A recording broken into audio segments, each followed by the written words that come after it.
Alright, another day, another bloody hot frickin' day. Gonna be like 35 outside, 40 in the studio, so yay!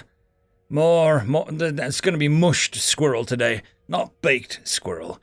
A quick thank you to the Ch.5 peeps, Bob the Dragon, Data Magnet, Cat Crab Lobster, Dark Machine, Astray the Dreamer, Messick, Fudic Yol, and Casper Arnholtz. Thank you very much. Anyways, on to the story.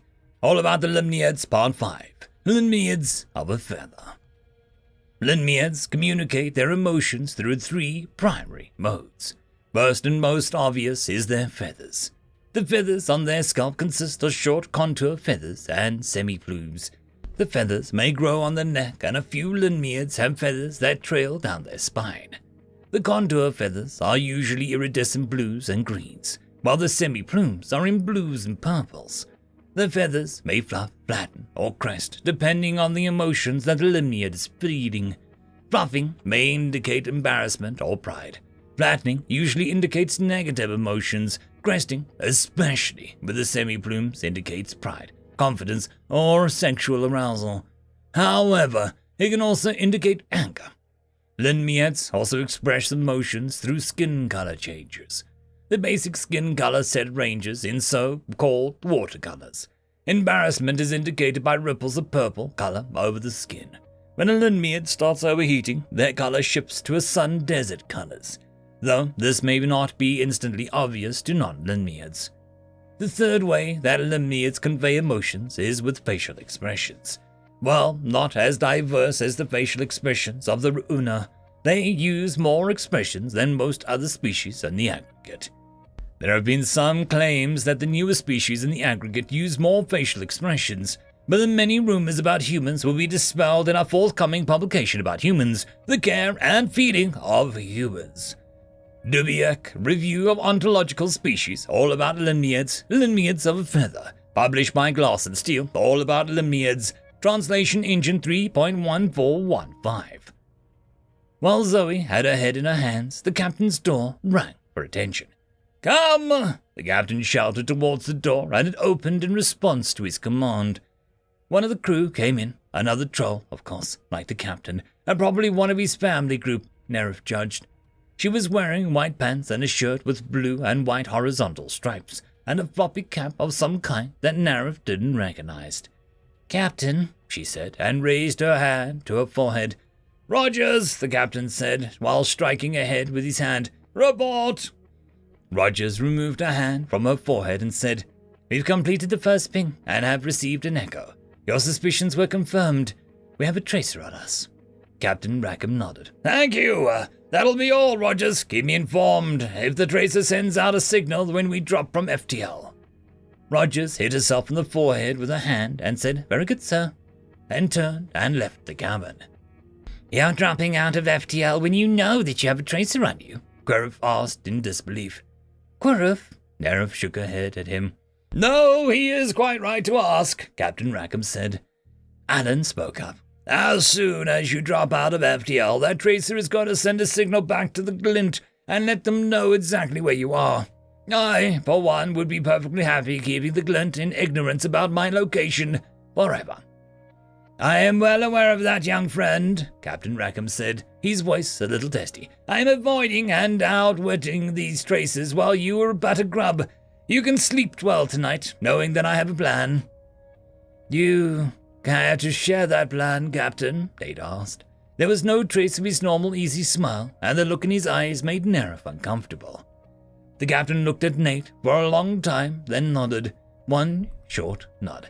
"I suppose it is easy to explain myself to anyone except my mating group, but you three," he nodded to include Alan, Nate, and Zoe. "You have a history with the Glint. You rightly have concerns about them. You deserve to know my plans." He tapped his bracelet, and the room darkened.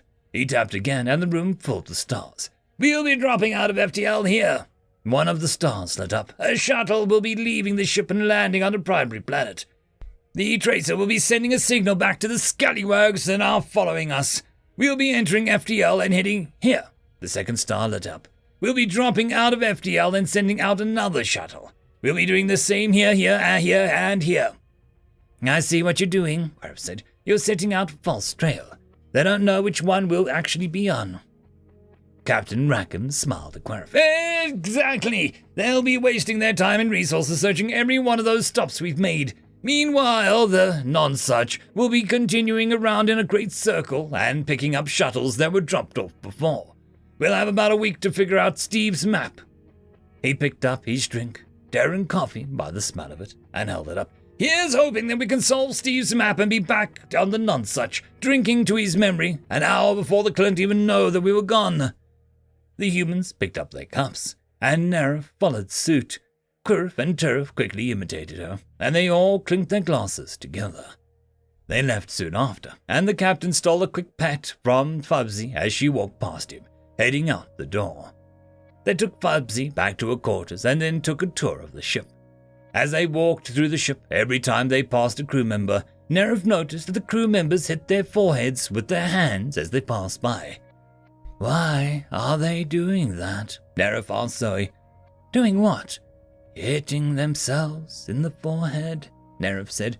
See? A tall crew member passed them, going in the opposite direction, and hit himself in the forehead with his hand. Zoe's lips twitched a smile as she struggled to keep hidden. They're saluting.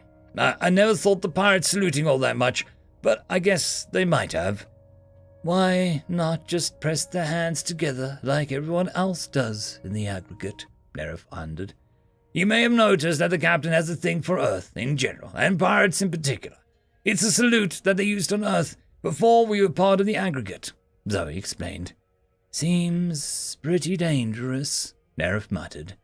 Zoe laughed. I guess it could be, if you didn't know how to do a salute. When they stopped by the gym, Alan was surprised that the equipment was actually being used. Nerif said, As the expedition team for the ship, you have priority for using the gym, but it might be better if we work out a schedule with the ship's crew. They headed back to their rooms just in time to surprise a troll crew member walking away from their door. Oh, hello, he said. I was just checking you if you need anything. We will need to work out a schedule to use the gym, Nerif said. Okay, just send a note to the quartermaster and she'll set up a schedule that works for you. If that's all, bye. Zoe watched him with narrowed eyes as he headed down the hallway at a fast clip. Zoe, Nerif asked, what is it?